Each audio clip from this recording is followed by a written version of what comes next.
presidential election. Okay. Good afternoon. Good afternoon.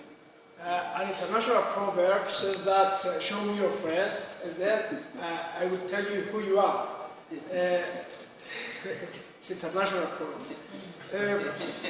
Therefore, if your friend have a negative side or bad character, then this one will be transferred to you. So this kind of argument is called ad hominem argument, guilt by association ad hominem argument. Hominem means against the man, against the other one. So, my name is Kyriakos Kolovos. I'm not so young, but I'm a young researcher of the Advanced Media Institute of the Open University of Cyprus. And I'm here to present to you our research which has been elaborated in cooperation with my supervisor, Dr. Athanassios Samaras, and our topic is how past campaigns trigger personal attacks, the impact of the 2004 Annan plan campaign upon the use of ad hominem arguments during the 2013 presidential election in Cyprus. Well, a short historical context about the Cyprus issue. In 1960 was born the Republic of Cyprus, based on a bicommunal character, having a bicommunal character. In 1963, the power-sharing government collapsed due to the fighting among the two communities, Turkish Cypriots and Greek Cypriots. In 1974, Turkey invaded the island and since then has occupied the northern part of the island. This plan was rejected by the Greek Cypriot community by a majority of 75%. Because they considered that was neither fair nor viable. So, Cyprus issue is called also a national issue in Cyprus, acted as a source of political antithesis. Prior to 1974, we had the proponents of the Lantos-Zirica agreements versus the proponents of Enosis Union with Greece. We have the followers of Makarios versus the generals Grivas followers. Since 1974, the split has been organized by the attitude towards the proposed plans for solution. The rejection camp versus concessionist camp, the unitary state versus the followers of bi-zonal, bi-communal federations, and the latest facet against the Annan plan.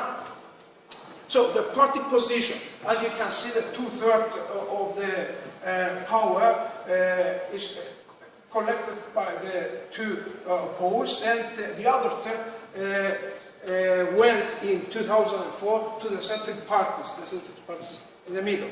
So the interplay of the concessionist, rejectionist poles with the right-left cleavage gave to the Greek Cypriot party politics the shape of an inverted U, as you can see in the next slide. This is the inverted U, the divided line in the middle, the rejectionist pole above, which was represented by the centrist parties and the late President Papadopoulos, and below the divided line we have the concessionist. Their leader, we can say that, was Mr. Athanassios, and on the other hand, the leftist incumbent, Dimitris Christofias, who had an ambiguity stance among yes and no to the Annan plan. So, in 2013, we had three main candidates among 11. The leftist Stavros Malas, who served Christofias' government as a minister. He was supported by incumbent again, and he was a light supporter of the Annan plan. The centrist Giorgos Niglikas, who served Papadopoulos' government as Minister of Foreign Affairs. He was supported by a naked party of 8%.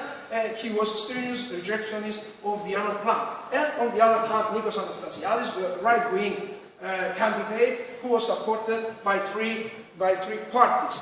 During the 2004 Annan plan referendum campaign, henceforth Anastasiadis was a strenuous supporter of the Annan plan and a major proponent of the concessionist camp.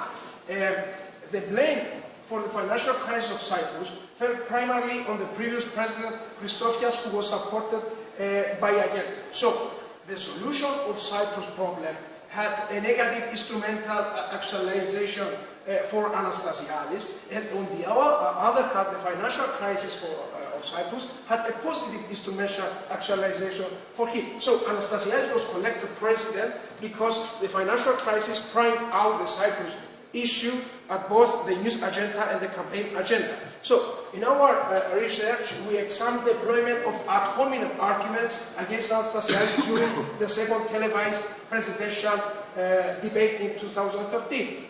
Every type of ad hominem argument during the debate is identified independently by the two co-authors. Source and theme of the attack, as well as the premises and the conclusions for each ad hominem argument is identified. Then a list of all ad hominem arguments is constructed. In this presentation, data that have emerged qualitatively are analyzed in a quantitative manner. So, we give three significant definitions. First of all, ethos. Ethos is the character of the rhetoric. Negativity is any criticism leveled by one candidate against another during a campaign. Ad hominem or negative ethodic argument is a rhetorical strategy that combines attack with ethos in order to deconstruct the credibility of the opponent. The rhetoric is pertained by ethos and negativity. The debate is an ideal event in order to analyze the employment of the ad hominem arguments. So, according to Walter, we have 21 subtypes of the ad hominem arguments. The four main categories are the circumstantial, the biased ad hominem, the tu quoque and the tu ons ad hominem, and the abusive ad hominem. So, we'll give in the next slides the argument structure of the main categories and an example respectively. So, first, is the abusive ad hominem argument occurs when one party in the discussion criticizes or attempts to refute the other party's argument by directly attacking the second party personally. The structure. Premise. A is a person of bad character, so the X argument of A should not be accepted. And for example, Mr. Malas, the leftist candidate, said to the right-wing candidate, "I'm sorry, Mr. Athanassios, but you are lying because you haven't read my interview. I have here the original copy. Will it be reasonable to reintroduce the Annan plan knowing that it can be rejected by the Cypriot people?" So, the structure, premise, Athanassios has a bad character for veracity. He's lying.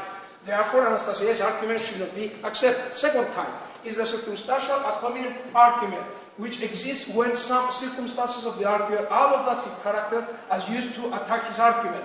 Major premise. Proposition. Personally advocates argument X which has proposition Y at its conclusion. A has carried out an action or set of actions that imply that A is personally committed to not Y, the opposite of Y proposition. First conclusion, therefore, A is a bad person. So, the X argument of A should be